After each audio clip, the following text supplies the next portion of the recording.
Hello നമസ്കാരം. ഇതാണോ നമുക്ക് കിട്ടിക്കുന്ന വന്നിട്ട് നെയ്മീനാണ്. അപ്പം നെയ്മീൻ വെച്ചിട്ടുന്നൊരു അടിപൊളി മീൻ ഇഞ്ചിക്കറി എന്നൊരു സാധനമുണ്ട്. അത് നമുക്ക് ഉണ്ടാക്കി നോക്കാം. ഓക്കെ, വെറൈറ്റി സംഭവമാണ്. ഇപ്പോൾ എടുത്തിരിക്കുന്ന 1 കിലോ മീനാണ്. 1 കിലോ മീൻ വന്നിട്ട് നമുക്ക് ആവശ്യമുള്ളത് ഇഞ്ചി എന്ന് പറഞ്ഞാൽ ഒരു 50 ഗ്രാം ഇഞ്ചി എടുക്കുക. പിന്നെ അരമുറി തേങ്ങ, ഒരു ടീസ്പൂണ് മഞ്ഞൾപ്പൊടി, പിന്നെ 2 ടേബിൾ സ്പൂൺ നമ്മുടെ മല്ലിപ്പൊടി, പിന്നെ 1 ടേബിൾ സ്പൂൺ ചില്ലി പൗഡർ, പിന്നെ 2 ടേബിൾ സ്പൂൺ നമ്മുടെ കാശ്മീരി ചില്ലിയാണ്. കുറച്ച് ജീരകവും 2 ചെറുകളും ഇട്ട് നല്ലോണം പേസ്റ്റ് ചെയ്യുക. കണ്ടല്ലോ, ഇതുണ്ട്, നല്ലോണം പേസ്റ്റ് ചെയ്യുക. ചട്ടി എടുക്കുക, വെളിച്ചെണ്ണ എടുക്കുക, കടുക് ഇടുക, ഉലുവ ഇടുക, കരിയാപ്പില ഇടുക. എന്നിട്ട് അരച്ച് വെച്ചിരിക്കുന്ന നമ്മുടെ ആ പേസ്റ്റ് ഇടുന്നു. നല്ലോണം അരച്ച് വെച്ചിരിക്കുന്ന ആ മസാലയൊക്കെ ഇട്ടുന്ന പേസ്റ്റ് ഇടുന്നു.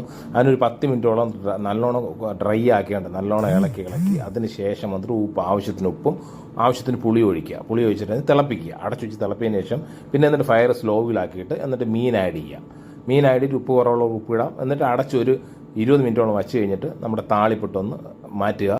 നല്ലൊരു വെറൈറ്റി ടേസ്റ്റാണ് തരുന്നത് ഈ മീൻ കറി. സൂപ്പറാണ്, അടിപൊളിയാണ്. ഹലോ ഗൈസ്, അപ്പം നമ്മുടെ മീൻ കറി റെഡി ആയിട്ടുണ്ട്. നമ്മുടെ മീൻ ഇഞ്ചി കറിയാണ്. അപ്പം അത് റൈസിൻ്റെ കൂടെ കഴിക്കാം, ചപ്പാത്തിയുടെ കൂടെ കഴിക്കാം. കിടിലൻ കറിയാണ്.